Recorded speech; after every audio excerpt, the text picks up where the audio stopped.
द्वारिकावासी 12 दिन तक भगवान की प्रतीक्षा करते रहे। जब भगवान लौट के नहीं आए तो द्वारिकावासियों ने सोचा कि भगवान की हत्या हो गई, भगवान मारे गए, इसलिए वो दुखी होकर के द्वारिका गए और द्वारिका में यही समाचार सुनाया कि श्री कृष्ण अब नहीं रहे।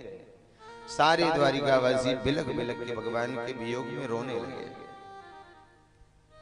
अदृष्ट्वा निर्गमं सौरे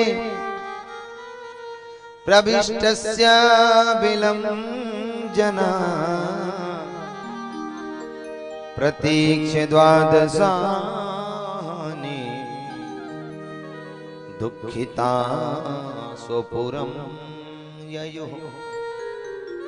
सारे नगरवासी दुखी होकर के, पीड़ित होकर के द्वारिका चले गए। इधर भगवान गुफा में गए तो देखा कि जामवंती उसी मणि के साथ खेल रही है। दिव्य चमकने वाली उस मणि को देख करके भगवान ने सोचा इसी मणि के लिए हमें कलंक लगा है, क्यों ना हम ये मणि लेकर के चले जाएं। और जैसे ही भगवान ने मणि को हाथ लगाया, जामवंती जोर जोर से चिल्लाई और जब जोर जोर से चिल्लाने लगी तो जामवंत जी भागे भागे आए। न भगवान से परिचय पूछा, न जान पहचान, और भगवान से युद्ध करने लगे। घनघोर युद्ध प्रारंभ हुआ और भगवान ने 27 दिन तक जामवंत जी से युद्ध किया। 28वें दिन भगवान ने निर्णायक युद्ध किया और ऐसा युद्ध किया कि जामवंत जी की नस नस को तोड़ के रख दिया। जामवंत जी अचेत होकर के भगवान के सामने हाथ जोड़ करके खड़े बैठ गए। बोले सरकार, आप कौन हैं, आपका परिचय क्या है, आप अपना परिचय बताओ। भगवान ने कहा मेरा परिचय ही जानना था तो 28 दिन पहले जान लेते तो इतनी कुटाई नहीं होती। जो हमने आपकी इतनी कुटाई की, इतनी पिटाई की, ये 28 दिन पहले पूछा होता तो आपको आपकी ये दुर्दशा नहीं होती। जामवंत जी ने कहा सरकार अब तो अपना परिचय बताओ। भगवान ने कहा मैं द्वारिकाधीश कृष्ण हूँ। जामवंत जी बोले प्रभु आपने तो हमसे कुछ और कहा था। क्या कहा था?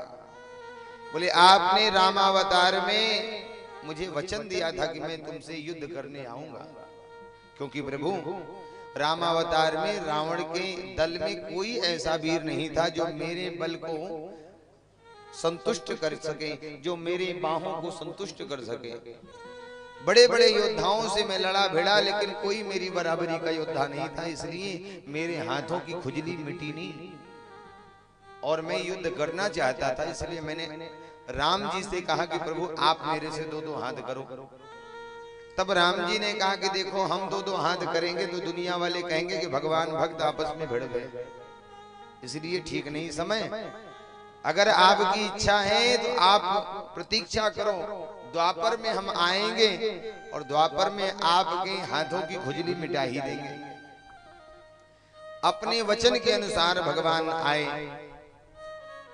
तो जामवंत जी कहते प्रभु आपने तो कहा था कि वासुदेव श्री कृष्ण बन के आएंगे और आप कहते द्वारिकाधीश कृष्ण। भगवान ने कहा मैं ही वासुदेव हूँ, मैं ही द्वारिकाधीश हूँ।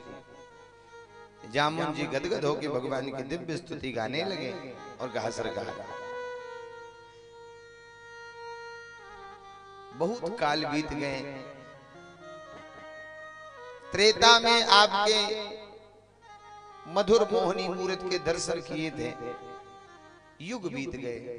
प्रभु मेरी कामना है, मेरी इच्छा है कि आप एक बार अपने उस रूप माधुरी राम रूप के दर्शन करा दीजिए। भगवान प्रसन्न हुए और जामवंत जी को अपने दिव्य रामावतार की मूर्ति के दर्शन कराया, दिव्य रामावतार के दर्शन। अब जामवंत जी ने पूछा प्रभु इस मेरी गुफा में आने का कारण क्या है, प्रयोजन क्या है? भगवान ने कहा जामवंत जी ये आपकी कन्या जामवंती जिस मणि के साथ खेल रही है, इसी मणि के चोरी का आरोप हम पर लगा है, इसलिए उस चोरी के कलंक को मिटाने के लिए हम ये मणि लेने आए हैं और हम चाहते हैं आप हमें मणि दे दीजिए। जामवंत जी ने कहा सरकार आप मेरे भगवान हो, मैं आपका भक्त हूँ, सब कुछ ठीक है, लेकिन हम आपको मणि नहीं दे सकते। क्यों? प्रभु